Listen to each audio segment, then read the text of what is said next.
Hi and welcome to this week's episode of Magoos Corner. I'm your host Trevor Gregg, joined by the wonderful Sean Jacobson from the Rosewater Football Club. I'm wonderful, and how are you today, Trev? Very good, thank you, mate.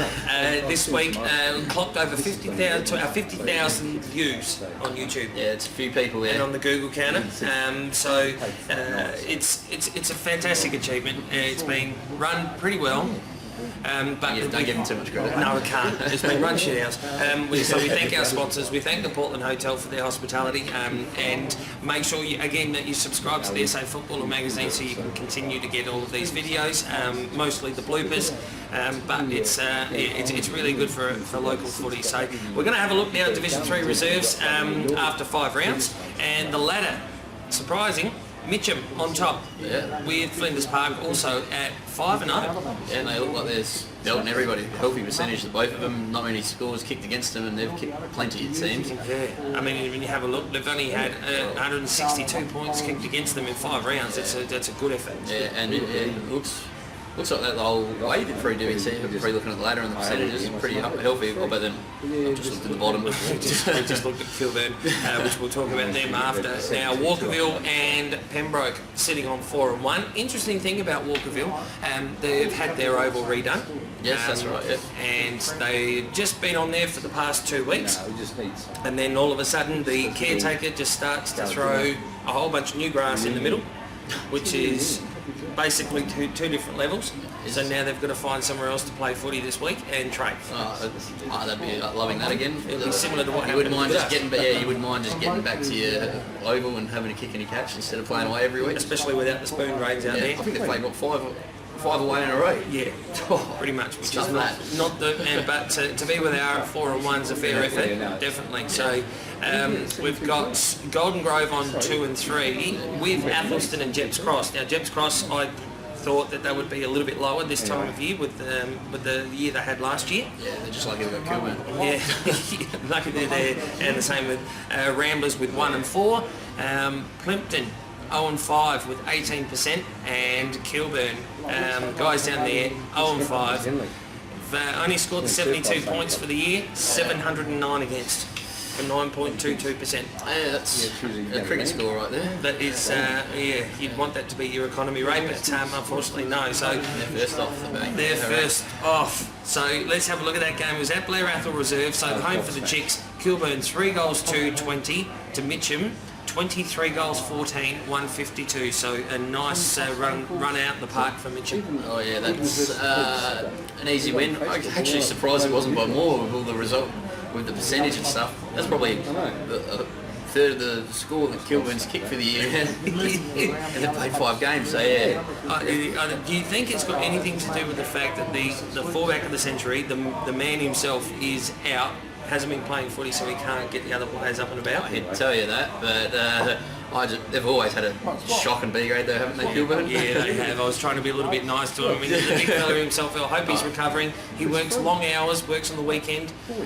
So it's. I've been talking about them, like especially last year and this year, for them to just keep rocking up and playing footy. A lot of respect for Kilburn's B grade at the moment. And looking at the goal scorers, the 3 of them, Sapanic, Austin and Miller, and the best players were Barrett, Harley, Rigney, Cooper and Malera. And for Mitcham, I hope we don't have hard names here, and because there's a lot of them. Hardy with 9, Bant with 2, Roberts with 2, Dixon with 2, and Sutcliffe also with 2. Bowers with 2, a few two goal scorers there, and singles to Stewart, Archer, Jones and Needham. Best players were Archer, Sutherland, Hall, Hardy and Bant. Looking at we'll look at who Kilburn's got next week, but keep going, keep rocking up, keep playing footy, that's all you can do. Flinders Park hosted Golden Grove at Flinders Park Oval, and a nice result there, 15-4, 94 to Golden Grove's 7-9, 51. Yeah, good goal scoring it by Flinders Park, 15-4. It's a windy day on Saturday where we were. So. And Bustling. Bustling's back in the side. So looking at that one, you got Russell with 4, Rusty with 4, Big Bustling, Betty Dider with 4, McDowell with 3, Lawrence with a couple, Mann and Brooke, and in the best players were Farrelly. I think there's that Bruce Farrelly.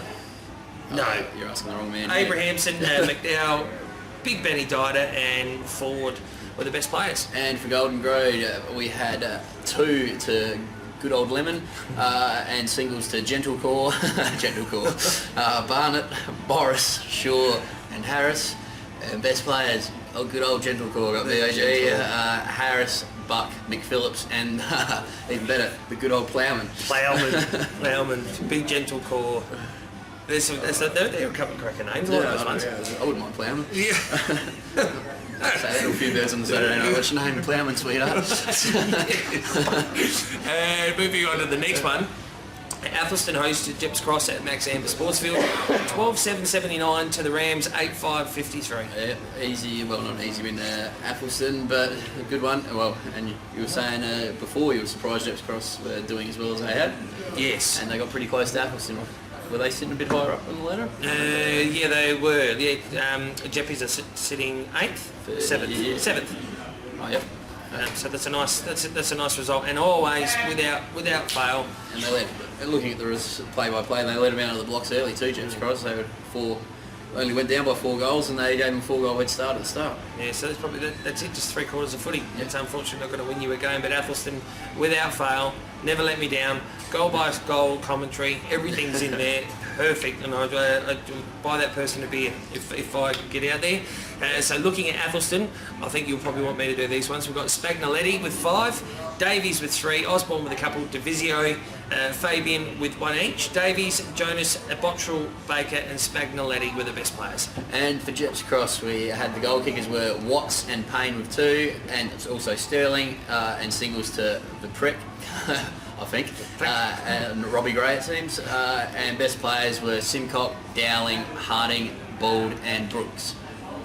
Bald, Simcock. Right, now next game. Pembroke, the Kings, went to Pedlar Reserve, so the redundant car park. So it was 17-11-113 to 6-12-48. Yeah, B grade for Ramblers are struggling again, it seems like last year. Yeah, I think their A grade doing a little bit better, so that's alright.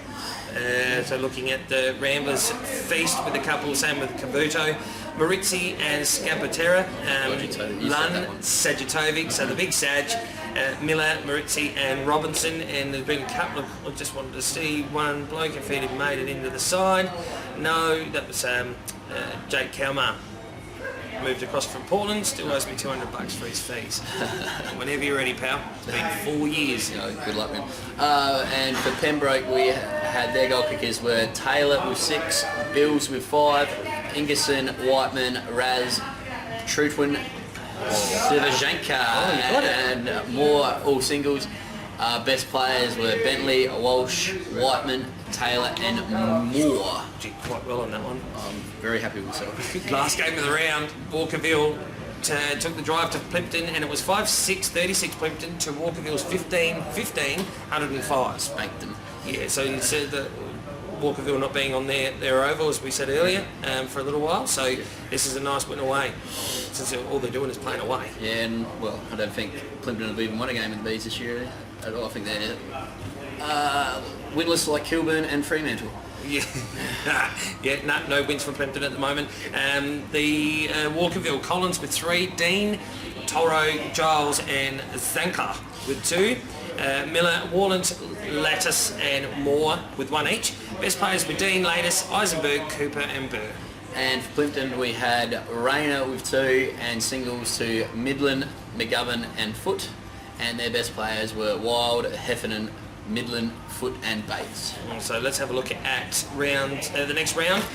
So first game, Jeps Cross and Plimpton at Duncan Fraser. I will say Jeps Cross and Plimpton to still not get off the mark. Yeah, I think exactly the same, being a home game for Jeppies.